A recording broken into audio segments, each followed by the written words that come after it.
When the market refuses to go up on good news, it's close to over. If you remember, there was news that the XRP and SOL were getting CME futures listed and they didn't go up. That's like a very bad sign for the market. It means that everyone's max deployed.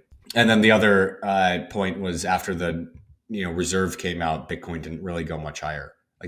When things like that happen, you gotta say, okay, let me take a step back and reassess my portfolio and raise a little bit of cash, because cash is more important right now than it was before.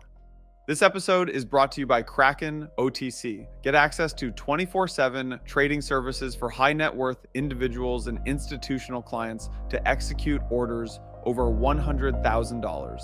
You'll hear more about them later in the show.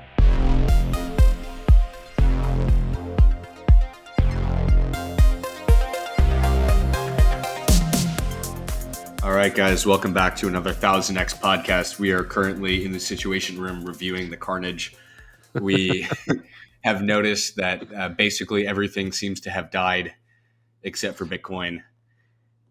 Literally, I think this is the worst Carnage I've seen in the markets, since FTX when it comes to alts, because Bitcoin is completely fine. And then if you held anything besides Bitcoin, you've retraced every candle since the election, if not more. Like ETH actually made a new low today versus like a new 2-year low, which is insane. It traded 2100. With the last time it traded 2100 was August of 2024. It's pretty brutal out there, Jonah. What do you say? You got any good hopium for the guys? Yeah, I mean, just looking at my board here as you're talking, Bitcoin is down 3.5%. Obviously, if you've been living under a rock, that's because Trump has just started a trade war with Canada and Mexico, and people are wondering just how bad it can get. Mm-hmm. S&P futures are down 2%. They basically just opened. So that tells you how worried the actual market of companies that build stuff is. So I would call that not so worried. Bitcoin's kind of in line, 2% S&P, 3.5% Bitcoin. That's the market kind of telling you, all right, it's going to be a little choppy for a while, but Trump is not going to preside over the death of the American equity market to, prove a point here. He's going to use this as a negotiating tactic and walk it back. This isn't the beginning of something new and super menacing. But altcoins, oh my God, Avi, they're not just dying like left and right. They're dying like super ugly, disgusting deaths. AI16Z down 22.5%. ETH down 12%. Solana down 2%. That's pretty friggin' impressive. I think that tells you everything you need to know. Like hold Bitcoin and Solana. For example, AI16Z. It ripped from 25 cents a token to $2.25. In a couple of days, maybe a week. It was pretty quick. Mm-hmm. I bought near the highs. Now, if there are a lot of people out there like me who are just holding alts like that, you're down 90%. That's why the timeline on Twitter looks so bearish. But, to the extent that you're not supposed to do that, this is kind of a told you so moment for people that have been over their skis in alts on the highs. I don't know. I think I'm feeling pretty happy about a whiff short that's going on right now that I've neutralized part of my portfolio with. Avi, have you shorted anything to protect yourself or? Yeah, I didn't explicitly tweet that I was short whiff, but I sent out a bunch of angry tweets about whiff because it was just so insane to me that look, the moment that the Fed, and I talked about this on Twitter, I think we talked about this a little bit on the last podcast, but the moment the Fed paused, that was just bad for alts. Yeah. Like the hawkishness from the Fed was not bad for Bitcoin, but it was really, really, really bad for alts. And I think we both articulated that. And what I was hoping for is I was hoping for some better strength from specific subsectors. That doesn't seem to be the case. Everything just got washed out. And I think we can talk about ETH for a second here. ETH has been the dog of the cycle. We've beaten this horse to death. But I think we can do this one more time where we say capital coming into crypto was good for all crypto. That is no longer the case. It will not be the case basically ever again that capital going into Bitcoin is good for crypto at large. Capital has to be going to specific projects that are doing good things. Yeah, that's it at the end of the day. And ETH has not done anything interesting for 4 years. There's since it was the leader in DeFi summer, it literally has not done anything good. So that's why everyone is using it as a short leg. Now, I think that in times like these, what everyone needs to hear is that don't worry, there's still opportunity. Right? I was short, we talked about shorting SUI once it broke the 50-day moving average. I gave that entire spiel about how once it breaks the 50-day average, it's basically done. Like once an asset breaks the trend that in this market, an altcoin breaks the trend that it's been holding, it's completely done. And guess what? SUI broke the 50-day moving average at 450 and went down in a fucking straight line 50%. Right? I mean, sometimes this stuff is as simple as, you just stick to the basics. One thing that got me nervous is, especially after the Trump tariff thing, you just look at all of the charts of alts and they had all broken their trends.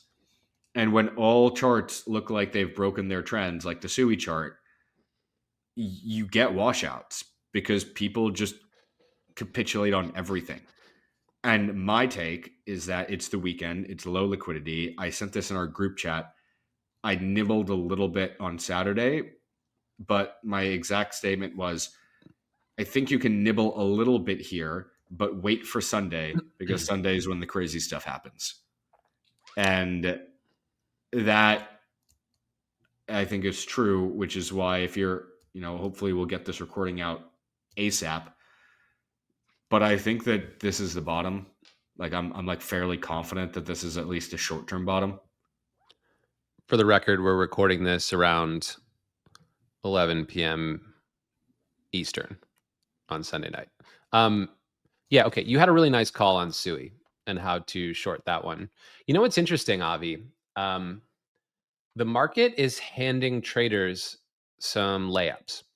It's not like crypto to be this easy. And I think what's happening here, the reason... What specifically is easy? I'm getting to it. Okay. Basically, I think what people used to look at, just from having been trained through a couple of the previous cycles, is that the easy trade is the alt season trade. Bitcoin rallies and then you buy, altcoins, and it's like a leveraged Bitcoin trade, but delayed by a few weeks or months. And that's kind of what crypto does to shower wealth upon people who aren't necessarily like in the mid-frequency game of picking bottoms on Bitcoin. Like, okay, Bitcoin moves and then you get your alt move. That was the previous easy trade. That trade, for reasons you just mentioned and several others, is gone. But now you have this inverse of that, which is there are too many friggin' coins out there, not enough capital, and wealth that's being created in IBIT, the ETF, is certainly not flowing into dog with hat because one's off chain and one's on chain. So the easy trades are from the short side. And I'll give you an example. I'm not really a big crypto shorter. Like I'm mostly in Bitcoin and have been for most of this cycle for reasons we've discussed. But, dog with hat, my least favorite coin. It was announced that it was going on the Sphere. Token rallies from 150 to $2 in short order. Then it's announced that not only is the coin not going on the Sphere, or the hat not going on the Sphere, but that everybody who's been pretending to put this hat on the Sphere and collecting retail users' money for, however many months of this whiff is going on the Sphere narrative. Like they've just been collecting money. They've never had any intention of putting it on the Sphere. It's all a big charade. Like basically a scam, like kind of a crappier, memeier FTX with way less, ripple effect and consequences. And the price was 150, which is right where it was before the whole, it's going to be on the Sphere merry-go-round started again. So like, to me, when you have a bunch of like extremely bearish news, like, hey, this thing is basically a scam. It's crime fi. And the price is the same as it was before the crime news came out. There you have, and also there are like tariff rumblings and interest rate rumblings and all sorts of bearish, shaky stuff going on in the broader crypto backdrop. That's like a nice, clean way to neutralize some of your crypto exposure. So this is probably the biggest short I've ever put on in crypto, this whiff short. And I didn't think of it as like, I wouldn't have put it on as a standalone trade, but since I'm sitting on so many, so much notional worth of crypto, it feels like risk reducing to put on a big whiff short because it's against other crypto. Kind of just like, I'm still long, I'm still losing money on this move, but I'm losing less. And I picked whiff because new scammy information should put the price lower than before the scammy information comes out, which hadn't happened. But like, you could have done this with Sui. You could have done this with Doge. You could have done this with, AI16Z or any of these other coins that are down 20%. You could have done it with Trump.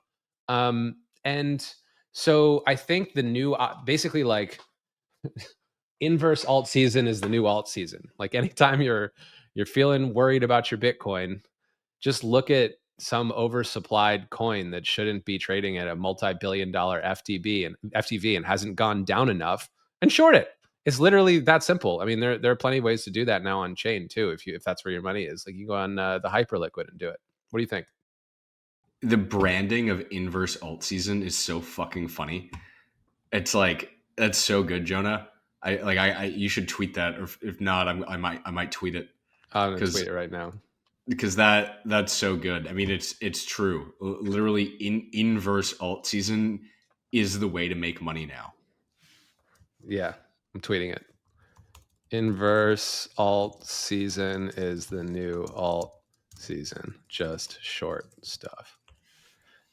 And I'm attaching a fuck a boot and fine doot Canadian trade war meme. It's so good. I mean, I like it. There are too many altcoins. Alt season is a myth, but don't despair. Just short them and supplement your network. Yeah, that was my previous tweet. I just put out a new one. I'm not trying to sit here and pretend I'm a genius. I could have shorted more. I'm obviously taking a bath on this crypto move. Less of AI16Z is my biggest raspberry of the year. That one sucked, but it's not enough to matter because I'm mostly in Bitcoin and I've got some whiff shorts to feel good about. So I think, yeah, I mean, there are probably not enough people who listen to this podcast are about inverse alt season is the new alt season. Just short stuff. Just look at what hasn't puked enough. Where's Polkadot, my second least favorite coin? Has that one immolated itself yet? If not, let's short it live on the podcast.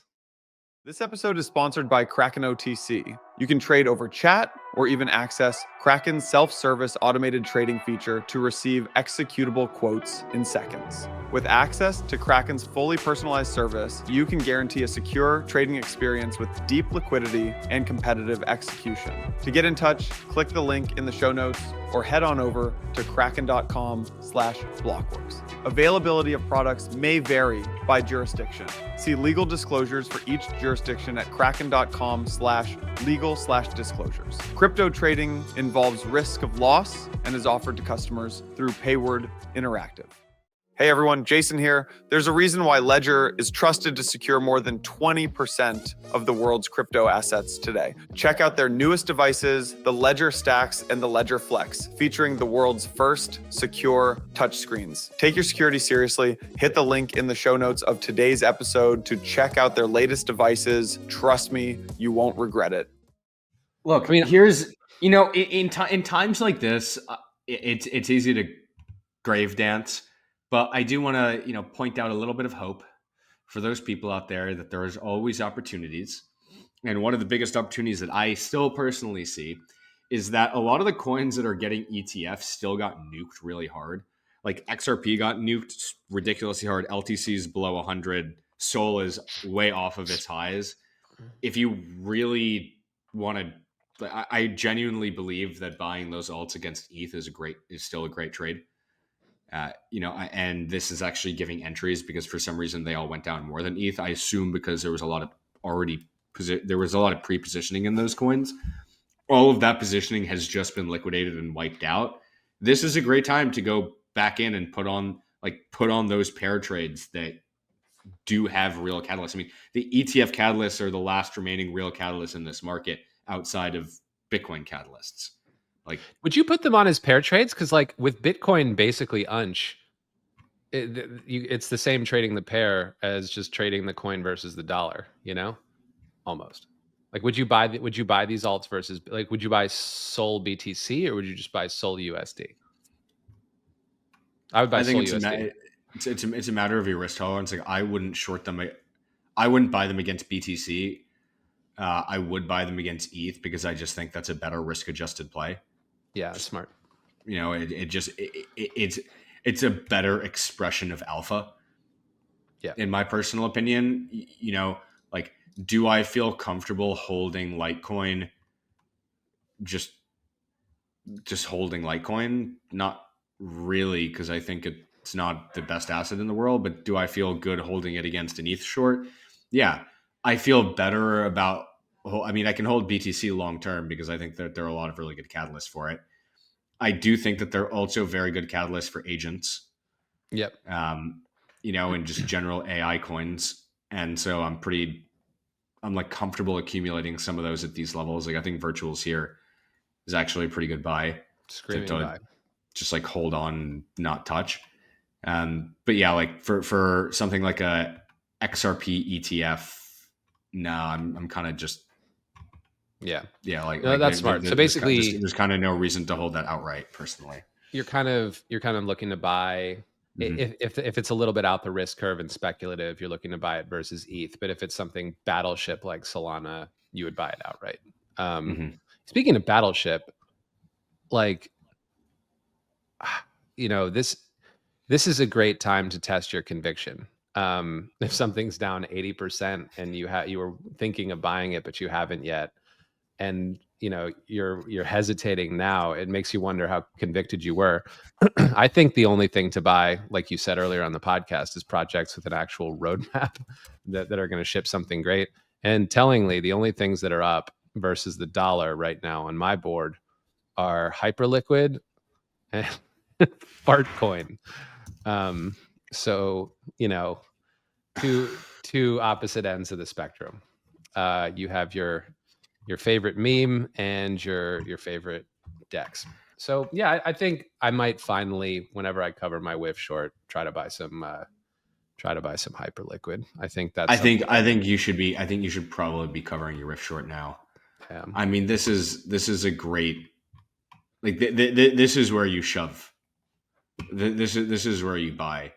Yeah. I mean, just kind of across the board, we've had, I think, 2.17 billion liquidations, $1 billion worth of liquidations over the last 24 hours. That is massive. This is nuts. Like, I cannot remember the last time that there were this many liquidations. I mean, who's still levered long this market on the highs? Like, who's using leverage? I obviously used a little bit with a short, but that's against longs.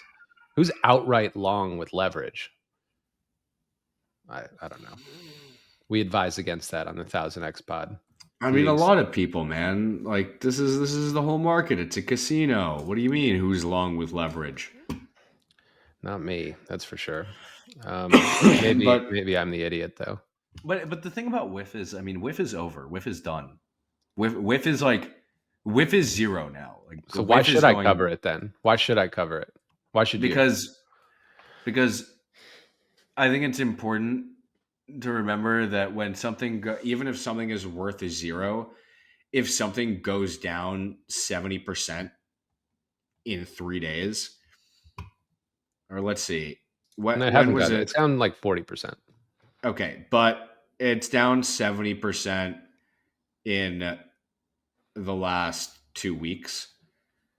That is, you're due for some level of mean reversion, and like you Except don't know some news how. came out, right? Things are different than 2 weeks ago. It isn't just like a flush with nothing having changed.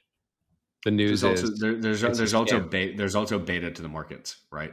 Yeah. And to be completely fair, I don't know with 100% certainty if the whiff thing was a scam.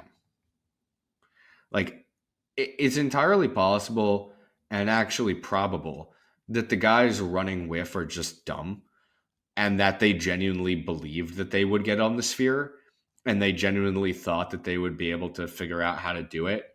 And then it turns out that they couldn't, but they couldn't turn around and go tell everyone that they couldn't. So then they kind of just got stuck. I mean, I've seen this sort of malicious incompetence happen a lot, Jonah, I'm sure you have as well. It's like it doesn't start off as scammy, it doesn't start off as malicious, but it is. You know, like we're gonna raise $700,000 and we're 100% like we are set. We're gonna use this money and we're gonna put this thing on the sphere. And then they call up the sphere and they're like, "Hey, can we put our dog with a hat on your Las Vegas sphere?"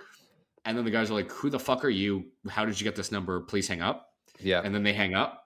And they're like, "Well, we can't tell our audience this because we built up this whole blah, blah, blah. So like, let's just keep trying to get on the sphere." You know, I actually bet that that's what happened, as opposed to we're going to take this money and just run with it. This thing's going to zero, Avi. It's not low enough.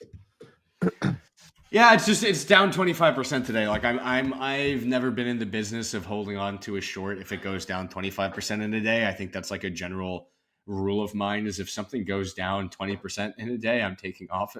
If it goes up 20% or goes down 20%, I take it off.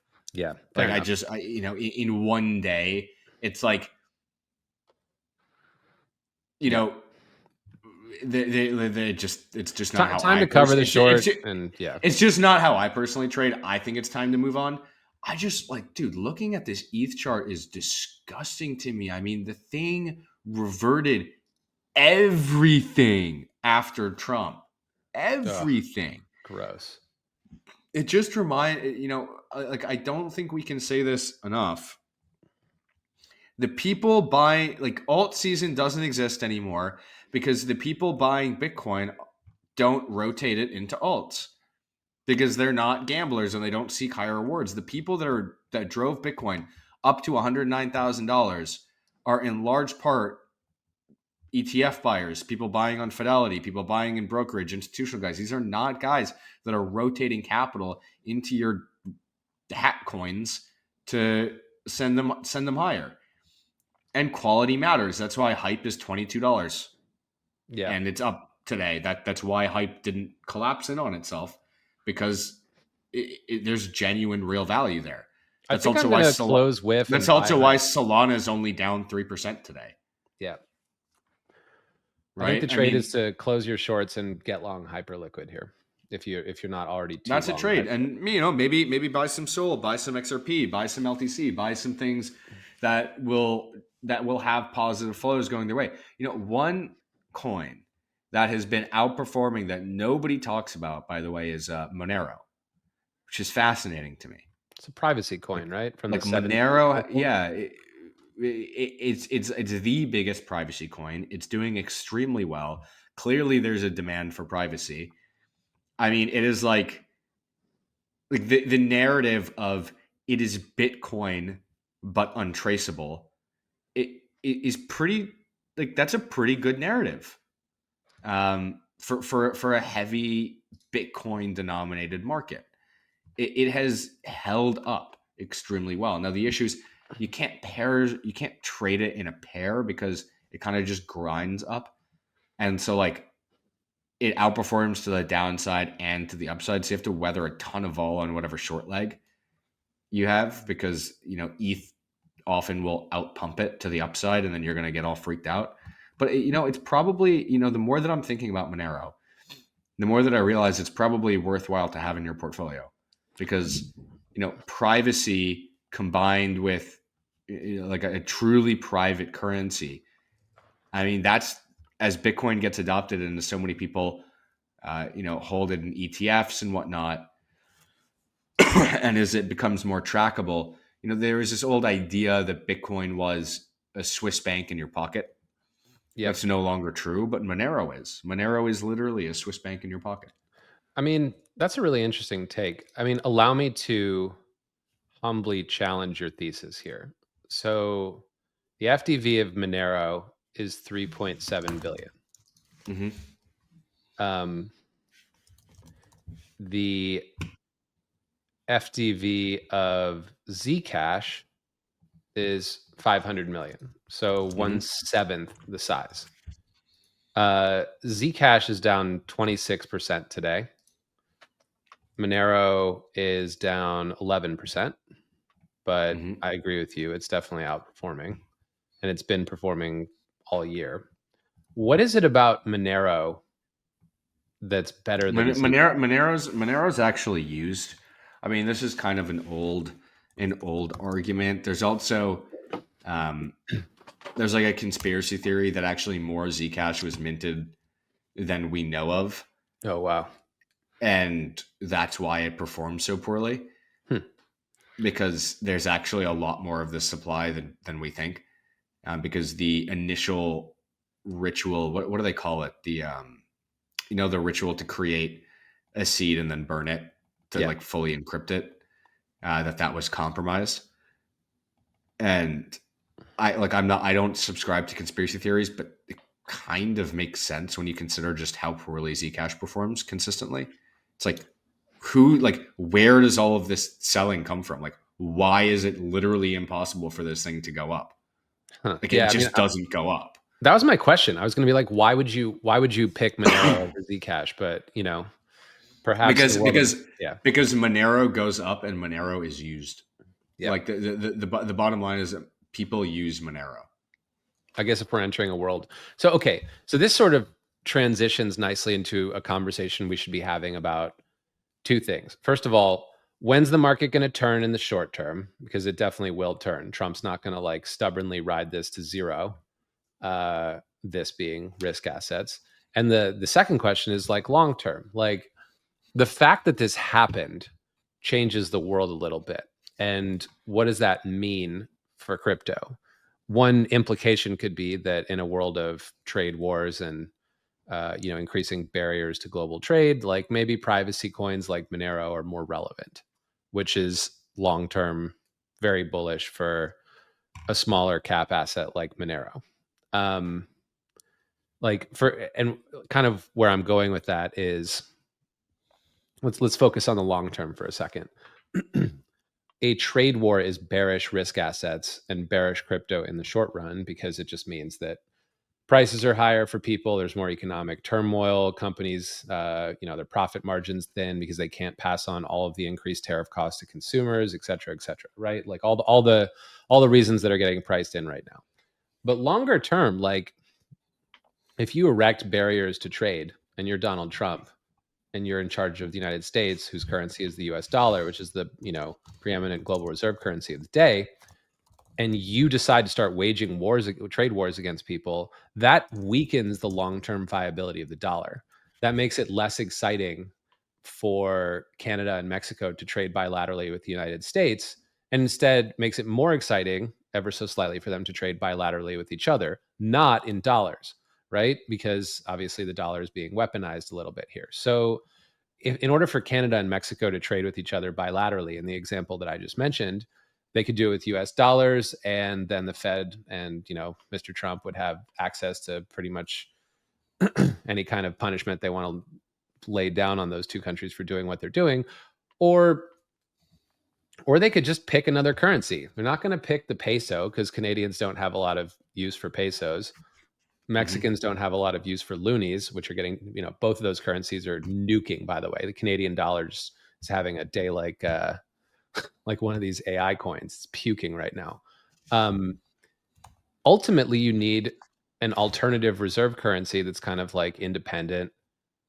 The euro doesn't really qualify, neither does the yen. Bitcoin just feels like that alternative reserve currency that's just sitting there as a dark horse on deck, waiting for prime time. And these sorts of actions intensify the long-term drumbeat for Bitcoin adoption for reasons I just described. I think they also intensify the drumbeat of long-term adoption for privacy coins, though I've always avoided those because, frankly, I think they tend to facilitate a lot of crime and terrorism, and it's hard to really like get long something, even if the use case is exciting that's meant for that. So I don't really have a view on Monero, but I could see this scenario being very long-term bullish Bitcoin and very long-term bullish Monero. Short-term, though, I actually don't think this is that big of a deal. I think Trump's going to U-turn this pretty quickly, and I think this opening salvo is just meant to extract a little bit of pain in order to ultimately end up with a better deal. Then, what do you think? I think that's the classic take that seems to be floating around. That's also my take, is that Trump is obviously using this as a negotiation tactic, blah, blah, blah, blah, blah. The issue is the initial response from Canada and Mexico has been for Canada and Mexico to sort of join arms and sing Kumbaya and say, we won't stand for this U.S. attack on, we won't stand for this. And we're going to administer retaliatory tariffs. That's not a good sign because it could mean that this gets dragged out. I mean, Trump has an ego at the end of the day, and he needs to win. Like this needs to turn into a win situation for the United States. And the question is when does that happen?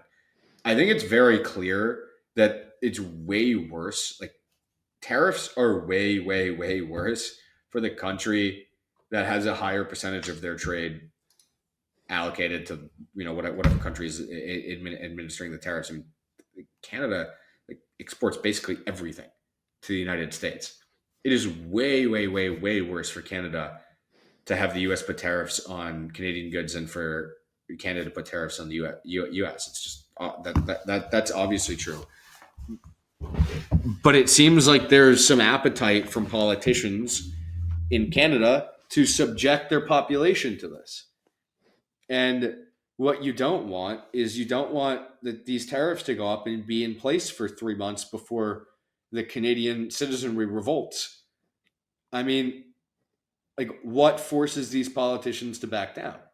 Wasn't Trudeau due to get booted out of office? I thought he was supposed to be gone by now. I mean, that's a pretty easy one, right? Like he just sort of he fights Trump tooth and nail, then he leaves a couple weeks later, and then Poiliev or whatever his name is. The issue is that Pierre is also in favor of retaliatory tariffs against the U.S. This is like a bipartisan issue in Canada, that they're all angry at the U.S.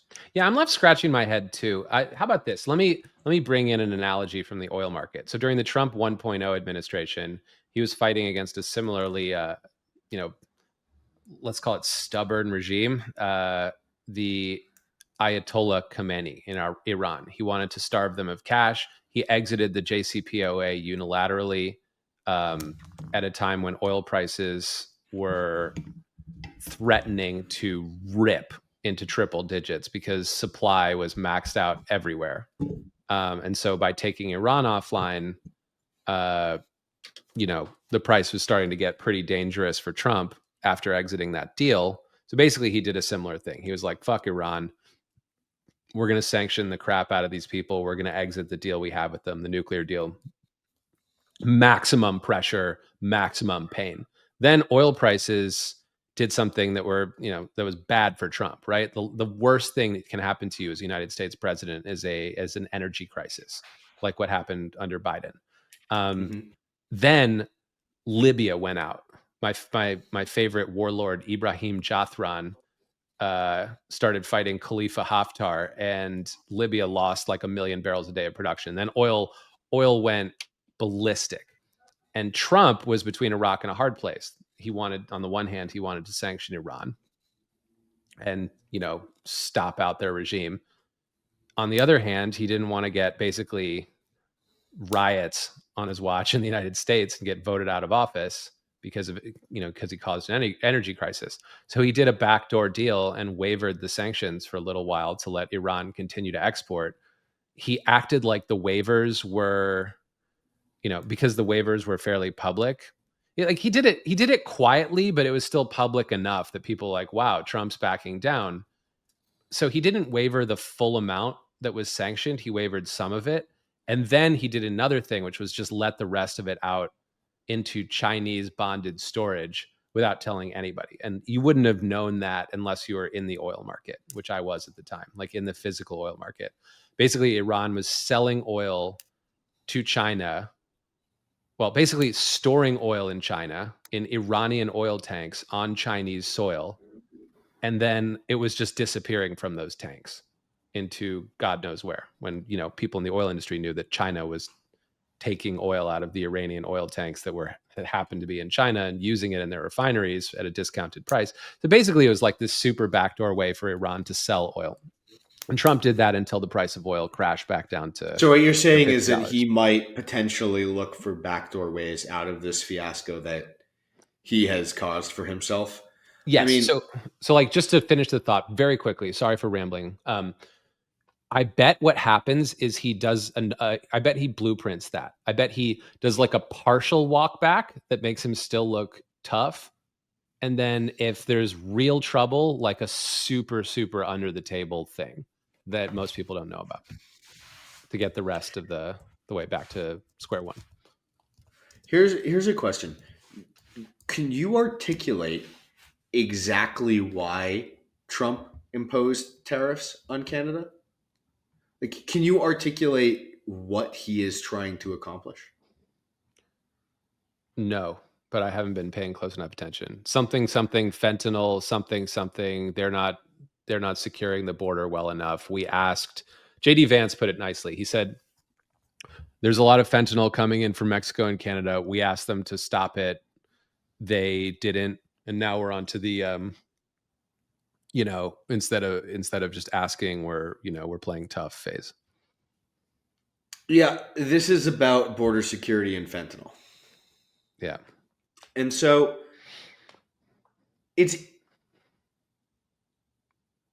what is interesting to me is how, in theory, easy it is for Mexico and Canada to get these tariffs removed by just making public statements that they will attempt to clamp down on the things that Trump is talking about. And yet the response was so aggressive. And I think that if I'm going to dig deep here, I think what's happening is that countries around the world are nervous and scared of the US right now. They're scared that we're going to economically bludgeon them in order to get our way. And that Trump is actually starting with the quote unquote easy stuff, like forcing Colombia to take immigrants back, which should be pretty darn, of course you should let a plane of your own citizens land. That's pretty standard stuff, right? You should probably let a plane of your own citizens land in your own country instead of sending them back to the US. And then this fentanyl stuff, which kind of just requires public statements and minimal action. Yeah. What's happening right now is a reflection of countries nervous that if they bend here, then it gets much worse. This episode is brought to you by Kraken OTC, one of crypto's longest-running exchanges with over a decade of experience. With Kraken OTC, high net worth individuals and institutional clients get white glove 24/7 trading services for orders over $100,000. You can trade over chat or even access Kraken's self-service automated trading feature to receive executable quotes in seconds. With access to Kraken's fully personalized service, you can guarantee a secure trading experience with deep liquidity and competitive execution. To get in touch, click the link in the show notes or head on over to kraken.com/blockworks. Availability of products may vary by jurisdiction. See legal disclosures for each jurisdiction at kraken.com/legal/disclosures. Crypto trading involves risk of loss and is offered to customers through Payward Interactive. Earlier in today's episode, I mentioned Ledger's latest products, the Stacks and Flex, and I wanted to take a few seconds to tell you more about them. These wallets feature the world's first secure touchscreens, which don't just simplify your digital transactions, but also keep them extremely safe. These wallets are virtually impenetrable to online attacks because they store your private key in a secure offline chip. You can manage more than 5,500 tokens and install up to 100 apps. Choose the most trusted name in hardware wallets and take control of your digital security today at ledger.com or hit the link in the description of today's episode to check out their latest wallets. Do you think it has anything to do with socialism versus capitalism? Because Mexico and Canada I don't are think pretty so. left. Okay. I don't think so. I think it solely has to do with the idea that the US is moving away. So there's this great tweet that articulates what's happening right now looks dumb unless you put it under the lens of the New World Order, which is for the longest time, post 1945, America was the indispensable country. America was the country that would go out there and it would build up other countries and it would give aid to other countries and it was the world's policeman and it would dictate policy around the world and it would try to shape the world in a way in its image, right? It's like, I want the world to look like this and we're going to work towards this and we're going to do this by using our wealth to flush other countries with our wealth, right? We're going to be so good to so many people that they're going to love us. And that's really what we did. I mean, if you think about it, the amount of money that flows out of the US to other countries, specifically so that we can, move forward on our foreign policy, not trade, power. but like soft power. Like that era is coming to an end. And Trump and his collection of people have decided that now America will stop pushing its image on the world. It will stop trying to dictate what this world should look like in 15, 20 years, and 50 years. It will stop with this soft power. And what it will simply do is cut the best deals with individual countries for the economic growth of its own economy and its citizens. Like, that's it. Like, no more worrying about the rest of the world. It is simply, you're an ally. Sure, you might be, but that doesn't matter anymore. What matters are we getting a good deal out of our relationship? Like the whole idea of consensus building doesn't exist within the Trump administration. That's why he keeps threatening to pull out of like every agreed upon accord. Like the idea that it's good for the world to have a group of nations that act in a certain way and that the US will subsidize those nations to get them to act in a certain way and to support the US, that's over. And so that, I think, is what people are fighting back against. Right. So it's kind of like global cooperationists versus like the hedge fund pod shop model of global geopolitics. So let's say that. And that's very, very, to bring it back around circle, that is so good for Bitcoin. You have no idea. That was what I was about to ask you. I was like, let's say we enter a multipolar world with no global hegemon. How does that make you feel about the price of Bitcoin in 10 years? Or it makes me feel like this thing should be $50 million. It's like in a world where there isn't one, Team America world police making sure everybody's, running democracies and liberal democracies and whatever. Like to me, it's just like the dollar cannot live in a multipolar world the way that it is right now. Like it's going to be a very diminished asset. And I think that currencies such as crude oil and liquefied natural gas and gold and Bitcoin are the only stores of value and means of exchange that will be relevant in a world with like Well, 15 different superpowers kind of like here's all the thing, threatening each other like with nuclear weapons. here's where I might disagree with you. The dollar can still go up a lot in this scenario because what's happening is that countries are actually getting there's actually a subsidy right now for a lot of countries to interact with America. And when you remove that, you need to pay higher prices for American goods. Yep. Right. And you can't rely on America as much. But you have a few competing forces. One is that the American economy will continue to grow and it will continue to produce the most innovative and best products. And therefore, our products will be desired around the world and there will be a strong demand for dollars because this is the only place where you can have investment. This is the economy that will give you the best return on any bonds that you purchase. Basically, America is the only place to go for investments. And that is bolstered under the Trump regime and the way that he's running the government, in my personal opinion. I see. So basically you're saying finance and like just regulatory climate is an export that the United States has it's an export that will strengthen the dollar. On the other hand, you have this idea that you can't rely on the United States to act in your best interests. And so your reserve of dollars and treasuries are going to be much lower. Yeah. Right. On a state level. And so there are these two offsetting flows that I haven't spent enough time trying to figure out like what way that leans. Yeah. But I'm not making the argument that this is either really bad for the dollar or really good for the dollar, because I actually see flows going in both directions because of this. Yeah.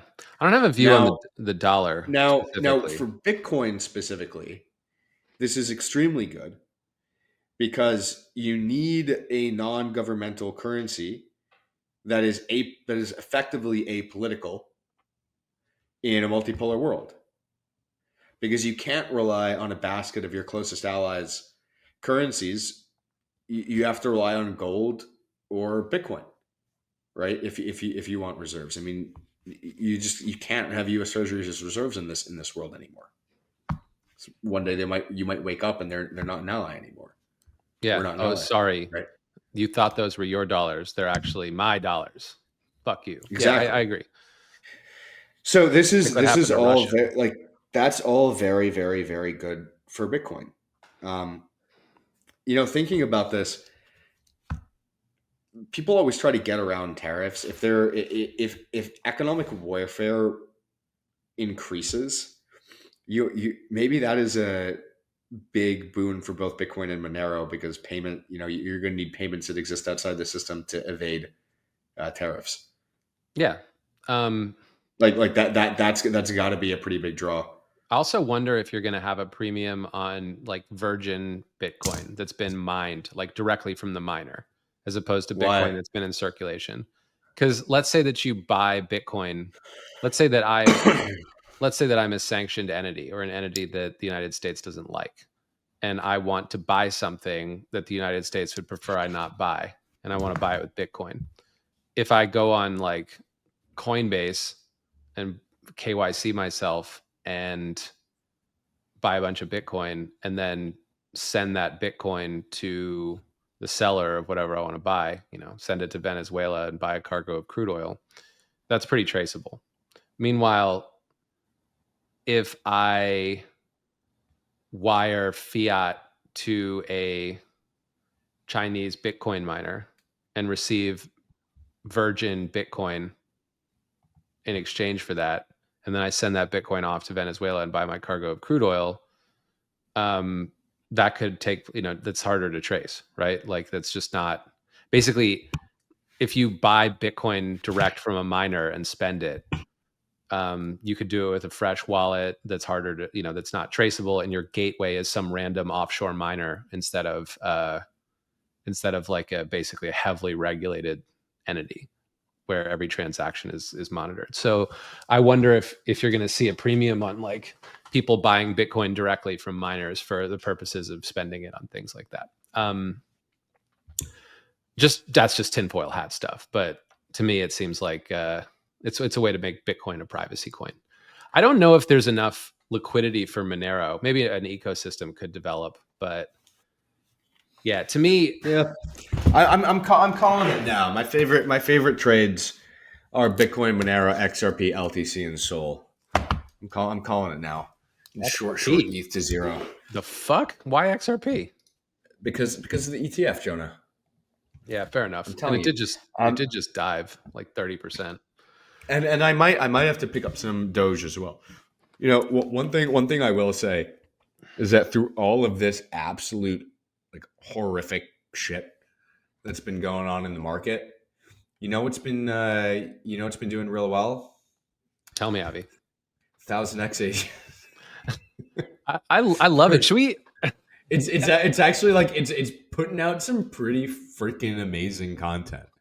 I mean, we're gonna launch a terminal for this thing at some point in the next 3 months, and I think people are gonna be blown away by like the level of insight that this thing is like able to generate. I mean, it's starting to reply to people right now. It's great, right? So I'll give you an example. Ansem says, if I want to get most up to speed on newest Sol clients and Firedancer, where do I go? Helios blogs. It replied, Helios blogs might not give you the full picture. Check Jump Crypto's technical docs. They're leading Firedancer development. Sol's recent performance shows why client diversity matters. I mean, look, that's not a perfect response, but it's able to point you in the right direction. Go check Jump Crypto's technical docs. And so in the future, like this thing is basically going to be a chat GPT trained on crypto. Like no other agent, no other AI is going to be trained on the data that this AI is trained on. And so it's just going to be like the sidebar for everyone in crypto, in my personal opinion.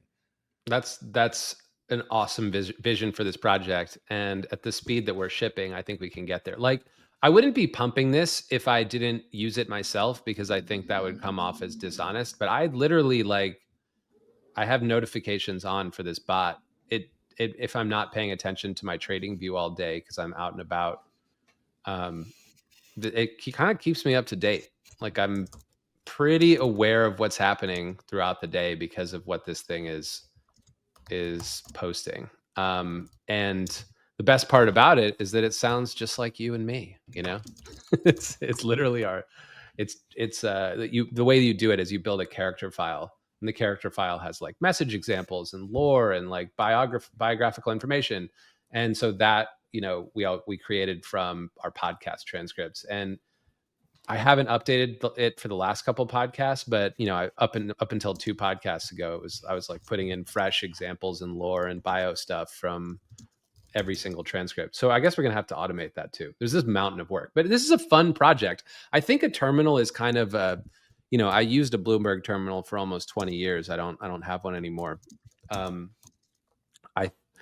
Bloomberg is great because it has everything you could possibly want to search for. But what ChatGPT is so amazing for is that it kind of like opens your minds to things that are sort of adjacent to what you're looking for, and it provides context and explanation. ChatGPT is garbage for trading. Mm-hmm. It's so good for learning about many things, but garbage for trading. And I'm in building this agent, I'm starting to understand why.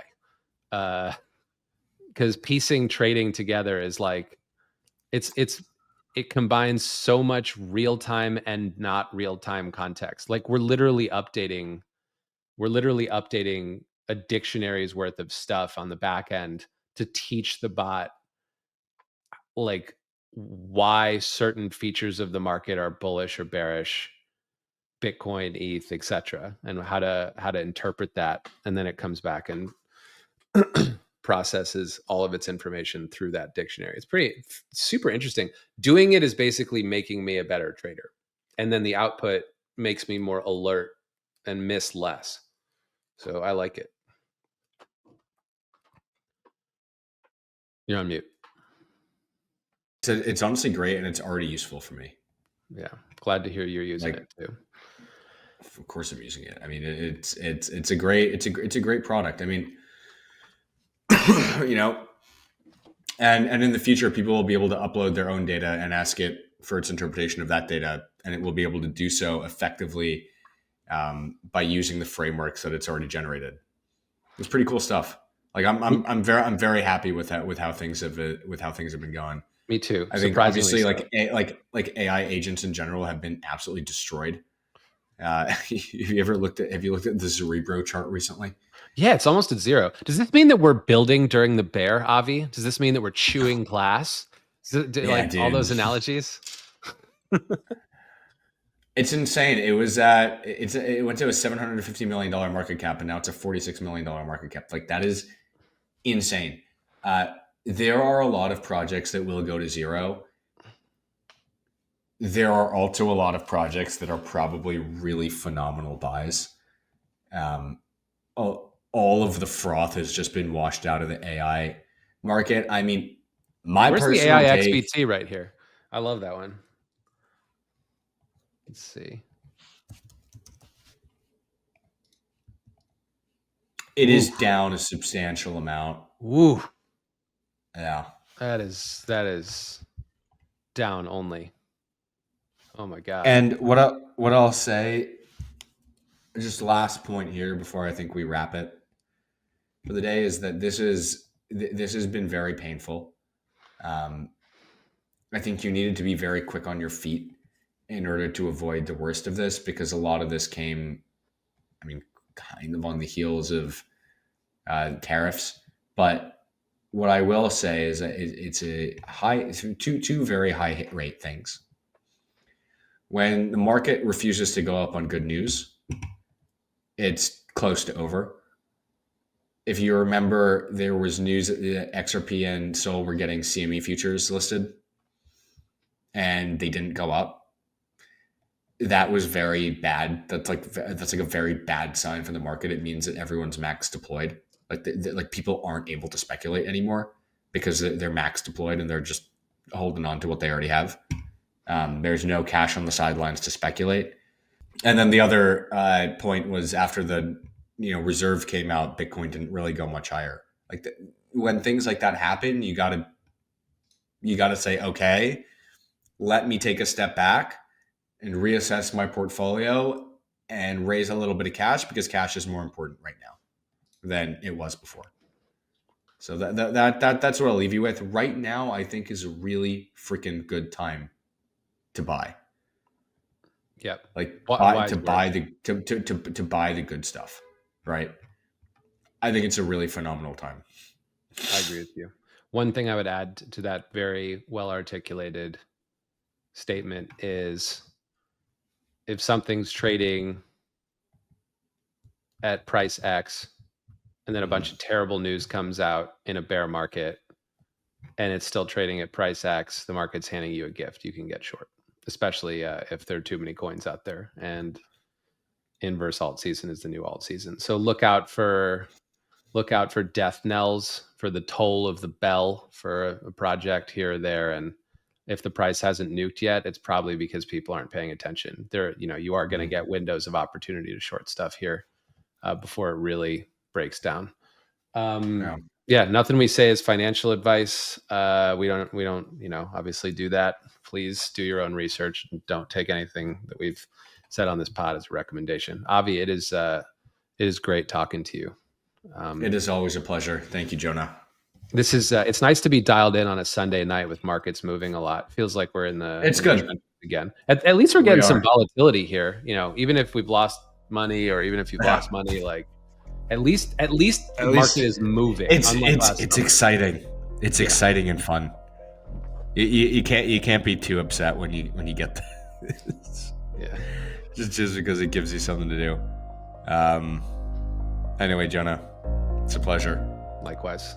See you next week.